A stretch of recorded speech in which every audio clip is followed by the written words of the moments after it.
वास्तव में शिशुपाल कौन था? वैकुंठ के द्वारपाल, जय और विजय, जिन्हें ब्रह्मकुमारों द्वारा शापित होकर मनुष्य योनि में आना पड़ा था। मनुष्य जन्म में अपने प्रभु के शत्रु बनकर, पहले जन्म में हिरण्यकश्यपु और हिरनाश, दूसरे जन्म में रावण और कुंभकर्ण तथा अंतिम तीसरे जन्म में दंतवक्र और शिशुपाल बने। क्यों? श्री कृष्ण ने 100 बार क्षमा करने का प्रण लिया था। शिशुपाल कृष्ण की बुआ का लड़का था। जब शिशुपाल का जन्म हुआ तब उसके 3 नेत्र तथा 4 भुजाएं थीं। वह गधे की तरह रो रहा था। माता पिता उससे घबराकर उसका परित्याग कर देना चाहते थे, लेकिन तभी आकाशवाणी हुई कि बालक बहुत वीर होगा तथा उसकी मृत्यु का कारण वह व्यक्ति होगा जिसकी गोद में जाने पर बालक अपने भाल स्थित नेत्र तथा 2 भुजाओं का परित्याग कर देगा। इस आकाशवाणी और उसके जन्म के विषय में जानकर अनेक वीर राजा उसे देखने आए। शिशुपाल के पिता ने बारी बारी से सभी वीरों और राजाओं की गोद में बालक को दिया। अंत में शिशुपाल के ममेरे भाई भगवान श्री कृष्ण की गोद में जाते ही उसकी दोनों भुजाएं पृथ्वी पर गिर गईं तथा ललाटवर्ती नेत्र ललाट में विलीन हो गया। इस पर बालक की माता ने दुखी होकर श्री कृष्ण से उसके प्राणों की रक्षा की मांग की।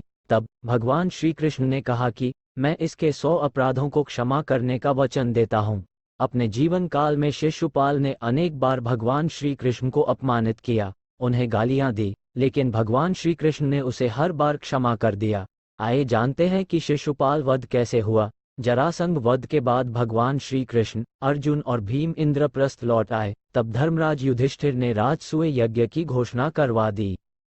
यज्ञ में युधिष्ठिर ने भगवान वेद व्यास, भारद्वाज, गौतम, विश्वामित्र, वामदेव, सुमति, जैमिन, असित, वशिष्ठ, च्यवन, कंडव, मैत्रेय, पाराशर, गर्ग, वैशंपायन, अथर्वा, कश्यप, धौम्य, परशुराम, शुक्राचार्य आदि सभी ऋषियों, मुनियों एवं आचार्यों को आमंत्रित किया। इसके अलावा सभी राज्यों के राजाओं एवं युवराजों को भी आमंत्रित किया गया।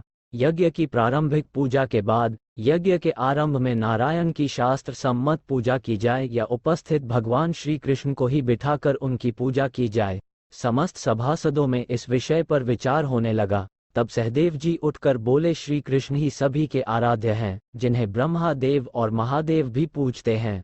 अधिकतम लोगों ने पांडुपुत्र सहदेव के कथन की प्रशंसा की। भीष्म पितामह ने भी समर्थन किया। तब धर्मराज युधिष्ठिर ने शास्त्रोक्त विधि से भगवान श्री कृष्ण का पूजन आरंभ किया। किंतु कौरव, रुक्मी और शिशुपाल आदि अतिथि इससे सहमत नहीं थे। हालांकि देव पूजन शुरू होने के बाद भी शिशुपाल को इससे कोई फर्क नहीं पड़ा। उसने फिर से श्री कृष्ण को अपमानित करना नहीं छोड़ा। उसने श्री कृष्ण से जोड़कर ग्वालों को गाली दी, पांडवों को गाली दी, यहाँ तक कि द्रौपदी के चरित्र के बारे में भी भला बुरा कहा। द्रौपदी एवं श्री कृष्ण की मित्रता पर भी सवाल खड़े किए और उसने वासुदेव को ललकारते हुए गाली दी। तब श्री कृष्ण ने गरजते हुए कहा, बस शिशुपाल, मैंने तेरे 100 गलतियों को क्षमा करने की प्रतिज्ञा ली थी एवं तुम्हारी माता यानी अपनी बुआ को वचन दिया था, इसीलिए अब तक तुझे प्राण दान दे रहा था। अब 100 पूरे हो चुके हैं। अभी भी तुम खुद को बचा सकने में सक्षम हो। अब कोई अपराध मत करो, इसी में तुम्हारी भलाई है। परंतु शिशुपाल श्री कृष्ण की चेतावनी के बाद भी अपने कर्मवश अपराध करता चला गया। इस बार शिशुपाल के मुख से अपशब्द के निकलते ही भगवान श्री कृष्ण ने अपने सुदर्शन चक्र को आदेश दिया और क्षण भर में शिशुपाल का सिर धड़ से कटकर अलग हो गया। उसके शरीर से एक ज्योति निकली और भगवान श्री कृष्ण के भीतर समा गई।